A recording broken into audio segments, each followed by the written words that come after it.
Aujourd'hui, dans notre capsule MPO, nous verrons l'utilisation de la petite caisse. Alors, celle-ci est disponible à partir du menu budget de l'onglet principal, ainsi que le sous-onglet petite caisse. Alors, sans tarder, je vais créer une nouvelle petite caisse. Oui. Alors, appelons-le 2020-2021. Automatiquement, la date de début est le 1er avril 2020 jusqu'au 31 mars de l'année suivante.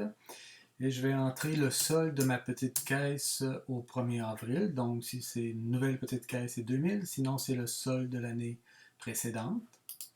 Je peux mettre une description et je peux ajouter autant de documents que je le désire qui sont pertinents pour la petite caisse, comme les relevés de compte mensuels, par exemple.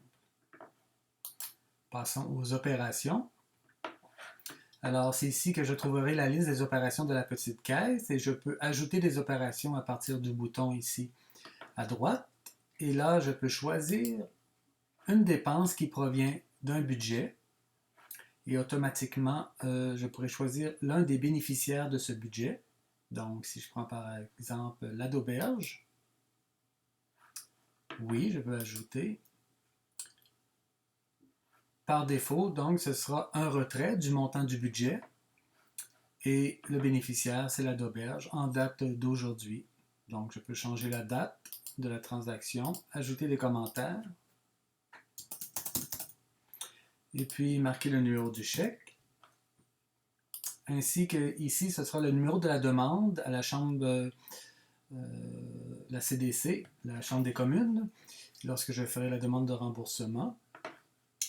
Et puis, le chèque a été posté dans le cas d'une dépense ou reçu dans le cas d'un dépôt, disons en date d'aujourd'hui aussi. Alors, on voit qu'en temps réel, on peut voir le solde de notre compte. Dans le cas ici présent, bon, c'est un exemple, mais je suis dans le rouge de 31 600 et j'aurai ma conciliation bancaire à jour lorsque j'aurai entré la date d'encaissement ou de dépôt du chèque ici, à cet endroit. Alors, un autre exemple, c'est d'ajouter un déboursé qui ne fait pas partie des budgets. Alors, j'utilise le bouton « Ajouter vide ». Et puis, dans ce cas-ci, je viens tout simplement entrer le nom de mon fournisseur et un commentaire, le numéro du chèque, et puis le retrait, donc 224,15. Voilà. Posté en date d'aujourd'hui. Et voilà. Et je pourrais dire encaissé en date d'aujourd'hui. C'est là que je vois que lorsque j'ai une date d'encaissement, la conciliation ici reflète le solde au compte en fonction des effets reçus ou émis.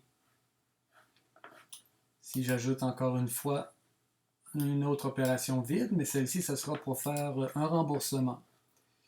Par exemple, si ma demande A245, 2345, qui a été fait pour rembourser ce retrait-là à la Chambre des communes, donc je pourrais dire que j'ai reçu le paiement en date, bon, on va dire demain.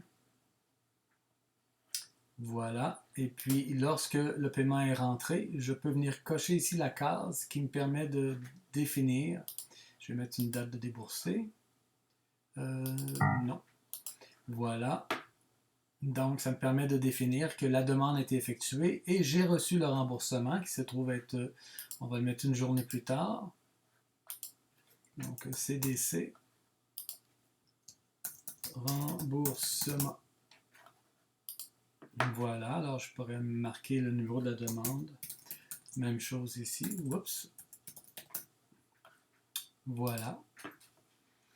Donc, vous voyez que là, j'ai une transaction qui a disparu. Pourquoi? Parce que je demande d'afficher les opérations au 2 juillet et les opérations qui suivent ne sont pas affichées pour me permettre de filtrer et d'avoir moins d'opérations lorsque je fais des recherches ou une conciliation bancaire. Et en changeant la date comme je viens de le faire, je vois les opérations qui sont soit égales à la date ou antérieures.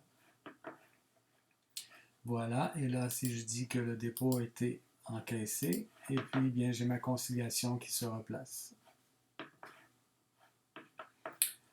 Voilà, et puis je peux aussi filtrer les opérations. Si je veux voir seulement les dépôts, eh bien j'enlève les retraits et les opérations vides.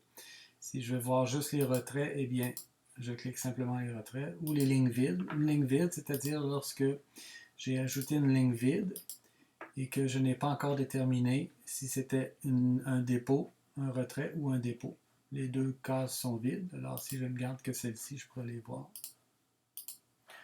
Ensuite, il est possible de voir les opérations non encaissées ou non déposées, donc dont le champ ici est vide, pour faire des recherches. Donc, je vais simplement à celle qui est vide, alors elle ne compte pas. Ou les opérations de retrait non remboursées. Donc, ici, la demande de remboursement n'a pas été faite. Voilà, ça fait le tour pour les opérations dans la petite caisse. Alors, je vous invite à créer une petite caisse d'essai pour vous familiariser avec. Ensuite, d'entrer votre petite caisse originale. Si jamais vous avez déjà un fichier Excel de l'année qui est débuté, vous pouvez nous le faire parvenir à l'aide soit de besoin d'une fonctionnalité ou rapporter un problème ici, des courriels, afin que l'on importe pour vous toutes les transactions et que vous puissiez continuer à partir de la date où vous étiez rendu dans votre fichier Excel. Alors, je vous remercie, ça complète la capsule MPO et puis passez une bonne journée.